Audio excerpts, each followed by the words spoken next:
Voyage accounting का first part आप लोग देख चुके हैं और आज हम लोग पढ़ने वाले हैं वॉयज अकाउंटिंग का सेकंड पार्ट। वॉयज अकाउंटिंग का फर्स्ट पार्ट में हम लोग बेसिकली पढ़े कि वॉयज अकाउंटिंग किस कंपनी को बनाना पड़ता है, शिपिंग कंपनी को क्यों बनाना पड़ता है, जो भी जर्नी करता है उसका इनकम और एक्सपेंडिचर का हिसाब रखने के लिए बनाते हैं। ठीक है, आज हम जो टॉपिक पढ़ेंगे वो एग्जाम पॉइंट ऑफ व्यू से भी इंपॉर्टेंट है और आपके समझने के लिए भी इंपॉर्टेंट है। ठीक है, थ्योरी में भी आता है। इंपॉर्टेंट इसलिए क्योंकि ये थ्योरी में भी आता है। वॉयज इन प्रोग्रेस आज का हमारा टॉपिक क्या है? Voyage in progress. इस चैप्टर में दो ही टॉपिक है, वॉयज अकाउंट का बेसिक जो हम पढ़ चुके हैं मीनिंग, और वॉयज इन प्रोग्रेस। बहुत छोटा चैप्टर है और इंपॉर्टेंट भी है। वॉयज इन प्रोग्रेस बेसिकली क्या होता है? वॉयज इन प्रोग्रेस का मतलब होता है, लेट सपोज कि एक शिप अपना जर्नी स्टार्ट किया 1 फरवरी को। कितना तारीख को? 1 फरवरी को। ठीक है, और ये शिप अपने यहां से निकल के गया, मान लो मुंबई से निकल के दुबई गया और दुबई से निकल के मुंबई आएगा 30 अप्रैल को। कब आएगा? 30 अप्रैल को। 1 फरवरी 30 अप्रैल। इन बिटवीन 31 मार्च आएगा कि नहीं आएगा? आएगा। और 31 मार्च को हम क्या करते हैं? सबको पता है, बुक्स ऑफ अकाउंट क्लोज करते हैं। बुक्स ऑफ अकाउंट क्लोज करने का मतलब है कि उस दिन जितना भी रेवेन्यू, जितना भी एक्सपेंसेस है, सबको लेके पीएल अकाउंट बनाते हैं हम लोग। मतलब बहुत सारा वॉयज अकाउंट बनाए होंगे साल भर में, सबको ऐड करेंगे, सारे वॉयज अकाउंट को ऐड करके एक बड़ा सा वॉयज अकाउंट जिसको पीएल अकाउंट का नाम देंगे। समझ गए?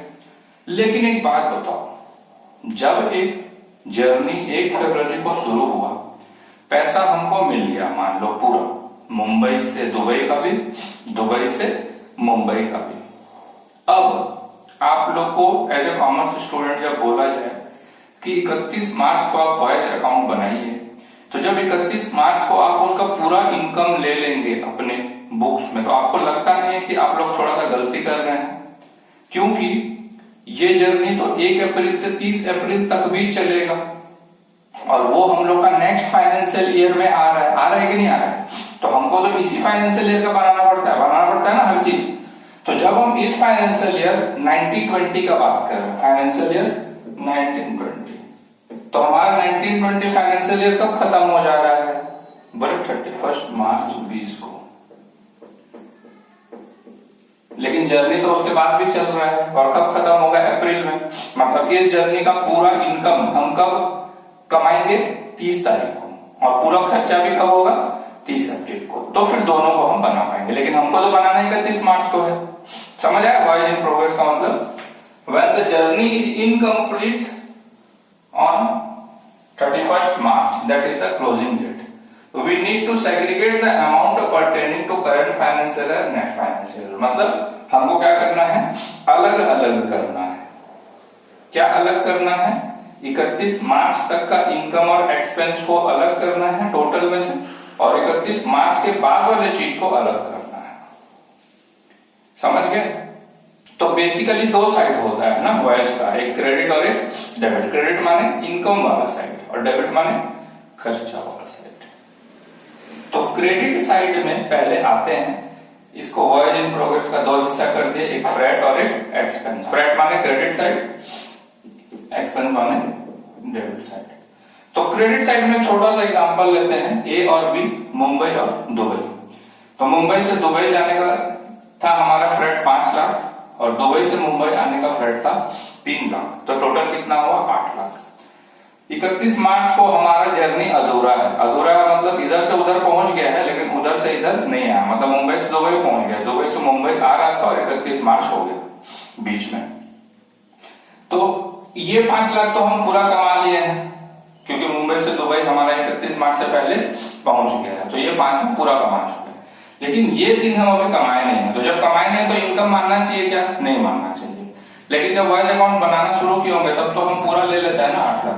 तो अब क्या करेंगे? वो 3 लाख मतलब जो दुबई से मुंबई वाला 3 लाख है उसको डेबिट साइड में डाल देंगे, तो इफेक्टिवली वो कैंसिल होगा।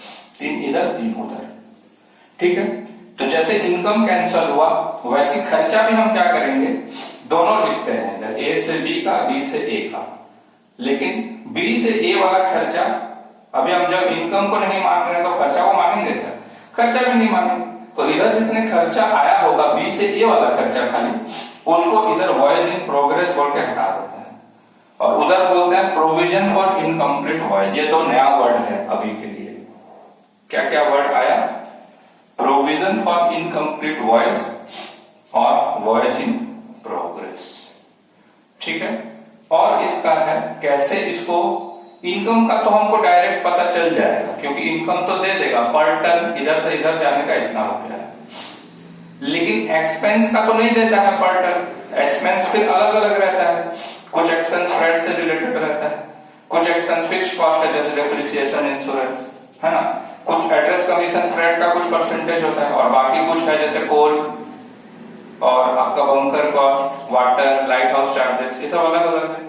तो अब हमको क्या करना पड़ेगा, एक्सपेंस को अलग अलग हेड में पहले बांटना पड़ेगा, देन फिर डिसाइड करना पड़ेगा कौन सा एक्सपेंस को कितना यहाँ पे क्रेडिट करना है। ठीक है, ठीक है। तो अभी हम लोग क्या करेंगे, नेक्स्ट हम लोग वो एक्सपेंस का डिटेल को पढ़ेंगे, इसको कैसे सेग्रीगेट करना है। आते हैं फ्रेट एक्सपेंसेस का बात करते हैं। फ्रेट एक्सपेंसेस, इनकम का तो मैं बोला इजीली पता चल जाता है क्योंकि वो दे दिया होगा हमको डायरेक्टली, बट एक्सपेंस हमको अलग से निकालना पड़ेगा। तो एक्सपेंस का हम लोग बेसिकली 3 केस पढ़ेंगे। ठीक है। सबसे पहले when expenses are related to freight. Expenses are related to freight मतलब कि जब फ्रेट का जो कुछ परसेंटेज होता है, जैसे कमीशन होता है, बोलो 1% ऑफ फ्रेट, ब्रोकरेज 1.5%, ऐसे करके दिया होगा। ठीक है।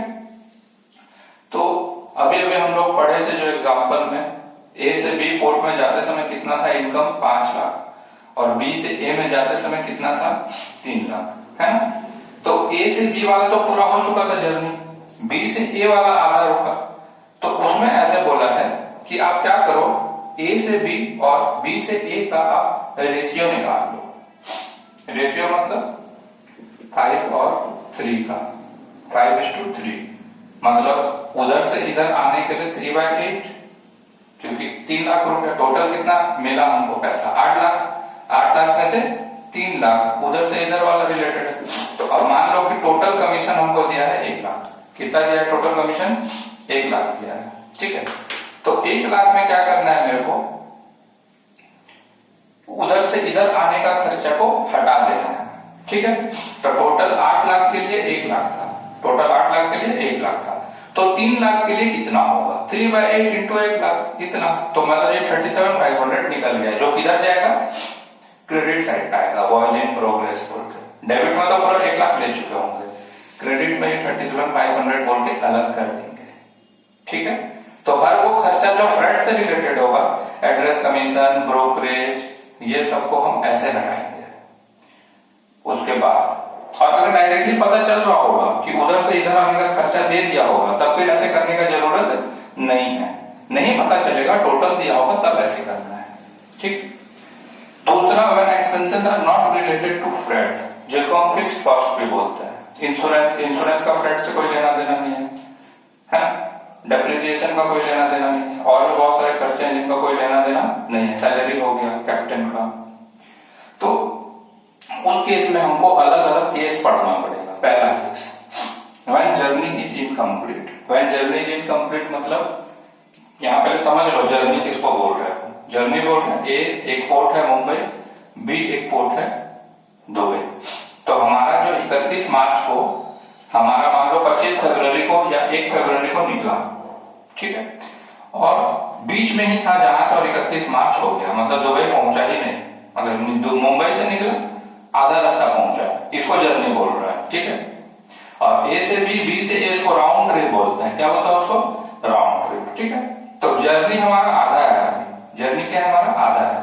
तब तो क्लियर है, जो भी खर्चा होगा वो आधा मान लेंगे और जो इनकम होगा उसको भी आधा कर देंगे। इसीलिए बोलता है half of the fixed cost to be carried forward, मतलब वॉयज इन प्रोग्रेस में टोटल खर्चा का आधा पूरा ले लेंगे। मान लीजिए कि पूरा खर्चा 1 लाख दिया है, यहां से यहां जाने का खर्चा 1 दिया है, तो आधा रास्ता पहुंचा तो 50,000 इतना आ जाएगा। When journey is half way back, half way back मतलब समझ लो, हाफ वे बैक मतलब होता है यहां से यहां गया, पहुंच गया, और वहां से जब इधर आने के लिए निकला तो बीच में 31 मार्च हो गया। समझ आ रहा है? मुंबई से दुबई पहुंच गया और फिर दुबई से जब मुंबई के लिए निकला तब आधे रास्ते में 31 मार्च हुआ, मतलब राउंड ट्रिप कंप्लीट नहीं हो पाया। ठीक है, तो मान लो लेट सपोज कि यहां से यहां तक को हम 1 मानते हैं। क्या मानते हैं? 1। तो यहां से यहां तक कितना होगा? 1 और 1 2 हो जाएगा। अगर आधा 1 है तो पूरा तो 2 होगा ना भाई। हाँ, तो उसी को ये बोलता है कि अगर आपका टोटल वॉयज एक्सपेंसेस दिया हुआ है, टोटल वॉयज मतलब ए से बी, बी से ए, इसको टोटल बोलते हैं। समझ गए? तो टोटल का बोलता है हाफ एक्सपेंस आप कैरी फॉरवर्ड कर दीजिएगा। ठीक है, क्योंकि पूरा दे दिया है ना, तो इधर से इधर हम कमा चुके हैं और खर्चा भी इधर से इधर ले चुका, बस इधर से इधर वाला बचा है, तो टोटल दे देगा, तो टोटल का आधा को आप पूरा कर दीजिएगा। लेकिन अगर खर्चा सिर्फ यहां तक का ही देगा, जहां तक हम पहुंचे हैं, टिल डेट बोलते हैं उसको, क्या बोलते हैं? एक्सपेंसेस टिल डेट देगा। तो कैसे करेंगे? तो फिर हमको ये समझना पड़ेगा कि खर्चा यहां से शुरू हुआ है और यहां आके रुक गया है, तो इन बिटवीन 3 हो गया, 1 + 1 + 1 है ना। तो अगर ऊपर का खर्चा 2 रुपया है तो यहां से आने तक आने का खर्चा कितना होगा? 1 रुपया है ना। इसीलिए यहाँ पे 1/3 ले लिया हम लोग, 1/3 ऑफ एक्सपेंसेस को कैरी फॉरवर्ड करना। 1/3 कैसे है समझ आए? आधा अगर 1 है, मतलब यहां से यहां अगर 1 है तो ए से बी या बी से ए पूरा 2 होगा, 1 + 1। इसीलिए हमको कौन सा हिस्सा अलग करना है? अभी यहां से यहां तक का हिस्सा को अलग करना है। इसीलिए टोटल हो गया 3 और ये हो गया 1, तो 1/3 को हम अलग कर दिए, क्योंकि खर्चा सिर्फ यहीं तक का दिया। लेकिन पहले वाले में खर्चा पूरा यहां तक दे दिया था, पूरा यहां तक मतलब समझ आ रहा है, पूरा यहां से यहां तक खर्चा, तो हमको पूरा यहां से यहां तक निकालना पड़ेगा। तो जब पूरा यहां से यहां निकालेंगे तो फिर ये 1 नहीं, ये पूरा 1 है, तो ये पूरा 1, तो ऊपर का भी पूरा 1, इसीलिए हाफ कैसे आया, 1/3 कैसे आया, समझा दिया। अब आते हैं round trip and single way. Round trip मतलब समझते हो, ए से बी, बी से ए, ये हो गया राउंड ट्रिप। फिर निकला जहाज और ए से बी पहुंचने से पहले 31 मार्च आ गया। ये समझ आया round trip and single way. A से बी, बी से ए, फिर ए से बी आते समय बीच में ही 31 मार्च हो गया। तो अब अगर मैं इसको 1 मान लू तो ये कितना होगा? 1 + 1, ये कितना होगा? 1 + 1, टोटल कितना हो गया? 5। टोटल कितना हो गया? 5। तो अब अपने को क्या करना है? यहां तक का खर्चा हटाना है, यहां तक का खर्चा हटाना है, इसीलिए 1/5 ले लिए हम लोग। तो ऐसे याद रखेंगे तो इजीली याद हो जाएगा हमको। ठीक है, अब हम इस चीज को समझने के लिए 3 नंबर इलस्ट्रेशन करेंगे जिससे कि ये पूरा क्लियर हो जाए। ठीक है, आइए इलस्ट्रेशन 3 देखते हैं। क्वेश्चन ऐसा है कि एक शिप मुंबई से निकला कलकत्ता के लिए, फिर कलकत्ता से मुंबई आया और फिर मुंबई से कलकत्ता जब जा रहा था तो बीच में हो गया उनका 30 जून। क्वार्टरली क्लोज भी करता है ना हम लोग बहुत बार बुक, तो 30 जून हो गया। हमको उससे मतलब नहीं, डेट ऑफ क्लोजिंग से ही मतलब हमको। तो 30 जून को जहाज आधा में था, इसको बोलते हैं 1 राउंड ट्रिप। लास्ट वाला जो केस था हमारा 1 round trip and half way back. ठीक, मतलब एक कंप्लीट हो गया और हाफ वे में अटक गया जाके, जहां 30 जून अटका नहीं, मतलब हमारा अकाउंटिंग पर्पस के लिए अटक गया। समझ गया ना? ठीक है, तो पहले सबसे पहले हम क्या करते हैं? फ्रेट करते हैं। ऐसे एक डायग्राम बना लें जिससे तुमको समझने में इजी हो। पहला डायग्राम है मुंबई से कलकत्ता, कितना? 9000 टन जा रहा है 300 रुपया के हिसाब से। फिर जो कलकत्ता से मुंबई जा रहा है 10,000 टन 270 के हिसाब से जा रहा है, और वापस जब मुंबई से निकला था तो 12,250 के हिसाब से था, है ना। उसको हम क्या किया? डायग्राम फॉर्मेट में डाल दे ताकि कोई भी चीज समझने में हमको इजी हो जाए। इंटू करते गए, 9000 × 300 27 लाख, 10,000 × 27 लाख, 12,000 × 2.5 30 लाख। ये तीनों को प्लस करेंगे तो 84 लाख आएगा। क्यों पहले फ्रेट क्यों लिखे? हाँ, क्योंकि इधर का कुछ खर्चा फ्रेट से रिलेटेड होता है, इसीलिए हमेशा पहले फ्रेट क्रेडिट, ये याद रखना, लास्ट क्लास में बताया था। इसके बाद अब कुछ करना नहीं है, जितना भी खर्चा दिया उसको सजाते जाना। खर्चा डायरेक्ट दे दिया है, salary wages 8 lakh, fuel 4 lakh, sundry store, port dues, stevedore, overhead, commission बोलता है 5% है, तो 84 का 5% एक बार लिए, फिर 1% बोला तो 1% लिया। ठीक है, यहां तक तो कुछ देखना ही नहीं था, बस लिखना था। अब थोड़ा सा देखना किसमें है, इंश्योरेंस में देखना है। बोलता है 10,000 पर एनम है, तो 3 महीने का कितना होगा, हम 3 महीने का बना रहे हैं, ठीक से देख लें। तो 10,000 इंटू 3/12 2,500। वैसे ही डेप्रिसिएशन, ये फ्रेट इंश्योरेंस था। शिप का इंश्योरेंस भी जब निकालेंगे तो शिप का वैल्यू इंटू 2% इंटू 3 मंथ, ये इतना है। शिप का वैल्यू का 2% है बोलता है, तो शिप का वैल्यू 27,500, उसका 2%, फिर 3 महीना लेना पड़ेगा तो 3/12। डेप्रिसिएशन भी वैसे ही, जहाज का वैल्यू के ऊपर में 5% और फिर 3/12 इतना। जहाज का वैल्यू भी शायद 37,50,000 है ना, तो 3750 इंटू 5% इंटू 3/12। अब आता है हमारा सारा खर्चा लिख लिए, सारा इनकम लिख लिए। अब हमको ये ध्यान देना है कि यहां से यहां तक का खर्चा हमको हटा देना है और यहां से यहां तक का इनकम भी हमको हटा देना है। यही हमारा काम है वॉयज इन प्रोग्रेस वाला, जो सीखे हैं आज। तो इधर लिखेंगे वॉयज इन प्रोग्रेस, इधर लिखेंगे प्रोविजन फॉर इनकम्प्लीट जर्नी। ठीक है, अच्छा इधर वाला निकालना बहुत इजी है, क्योंकि हमको मुंबई से कलकत्ता का इनकम पता है 12,000 इंटू 2.5, तो पहले वो लिख देते हैं 12,000 इंटू 2.5 30 लाख। ये जो 30 लाख अभी हम कमाए नहीं है, इसलिए 30 लाख को डेबिट साइड लिख दिए, तो इसमें कोई लफड़ा नहीं था। हाँ, अब किसमें दिमाग लगाना है हमको, इधर वाले में, वॉयज इन प्रोग्रेस मतलब खर्चा। तो खर्चा का 3 पार्ट है इसमें, ये नंबर में खर्चा का कितना हिस्सा है, 3 हिस्सा है, 3। सबसे पहला है जो डायरेक्टली फ्रेट से कनेक्टेड है। 2 ठो ऐसा एक्सपेंस है जो फ्रेट से कनेक्टेड है, एक कमीशन और एक एड्रेस कमीशन। तो फ्रेट कितना था जो हम अलग किए हैं, 30 लाख। 30 लाख को हम अलग कर दिए, तो बस उसी का 5% और उसी का 1%, मतलब 30 लाख का 5% हमको अलग करना है, 30 लाख का 1% हमको अलग करना है। बड़े तो इजी था सर, बहुत इजी था। और steep door expense, steep door किसके ऊपर लगता है, हमाली का चार्जेस, कूली का चार्जेस टन के ऊपर लगता है। तो 12,000 टन तो हमको पता है ना, यहां से यहां जा रहा था, तो बस उसके ऊपर 20 रुपया करके दिया हुआ है, तो उसको भी अलग कर दिए। इसको बोलते हैं डायरेक्टली ट्रेसेबल कॉस्ट। इसको क्या बोलते हैं, डायरेक्टली ट्रेसेबल कॉस्ट। वो खर्चा जो डायरेक्टली पता चल जा रहा है कि यहां से यहां जाने का कितना था, तो उसको अलग कर दो। अब आएगा मेन वाला पार्ट, फिक्स कॉस्ट। अलग अलग कर दिया मैं तुम्हारे सुविधा के लिए। फिक्स कॉस्ट मतलब वो खर्चा, सैलरीज है तो आप सैलरीज थोड़ी बता पाओगे, वहां से इतना का कितना, वहां से इतना का कितना, तो टोटल लेके उसको क्या करना है। अच्छा यहाँ कितना लेना है, जो 1/3 हाफ ले रहे थे कितना लेना है, यहाँ टिल डेट का एक्सपेंस दिया है तो इसको 1 मान लेंगे। अगर ये 1 हो गया तो ये हो गया 2, ये हो गया 2, तो टोटल कितना हो रहा है 5। तो ये कितना हो गया 1/5। तो राउंड ट्रिप वाला में हमारा फॉर्मूला क्या था, 1/5 को अलग करना। यही पता लगाना जरूरी है, सबसे इंपॉर्टेंट। ये पता लगा दिए तो फिर और कुछ करना नहीं। यहीं पे अगर ऐसे हुआ होता, यहां से यहां जाता और यहां से आधा में आके रुकता, तो कितना लेते 1/3। ठीक है, अगर यहां से यहां आ रहा होता और बीच में रुक जाता तो हाफ। समझ गया, ठीक है। तो सैलरीज जितना दिया है उसका 1/5, फ्यूल जितना दिया है उसका 1/5, स्टोर ड्यूज को एक बार हम छोड़ रहे हैं यहाँ पे। हाँ, क्यों छोड़ रहे हैं उसका कारण मैं बताऊंगा आपको। बाकी सबको ले लिए, स्ट्रिप डोर ले लिए, ओवरहेड, स्ट्रिप डोर पहले ले लिए थे, ओवरहेड ले लिए, डेप्रिसिएशन ले लिए, इंश्योरेंस ले लिए, सबका 1/5 कर देना है।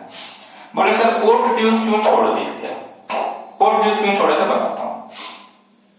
पोर्ट ड्यूज किसके लिए होता है, पोर्ट में सामान चढ़ाना उतारने का खर्चा, उसी को पोर्ट ड्यूज होता है। तो अभी आओ देखो, मुंबई से कलकत्ता तक का खर्चा पोर्ट ड्यूज दिया है 70,000। कितना दिया है 70,000।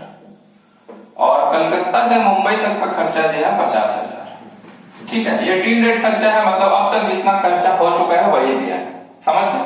अच्छा आप बताओ, मुंबई से जब पहली बार जर्नी शुरू हुआ तो सामान चढ़ा होगा, कलकत्ता के उतरा होगा, फिर कलकत्ता में फ्रेश सामान चढ़ा होगा, फिर मुंबई में उतरा होगा, फिर अभी मुंबई में चढ़ा है सामान। कलकत्ता पहुंचा है क्या, नहीं पहुंचा है। ठीक है, अब एक बात बताओ मेरे को, कलकत्ता को जो 50,000 दिया है 50,000, इसका मतलब है कलकत्ता में सामान उतरा और वापस बस से चढ़ के चला गया। तो यहाँ पे जो है ये पूरा हो गया, माने कलकत्ता का कहानी खत्म हो गया 50,000।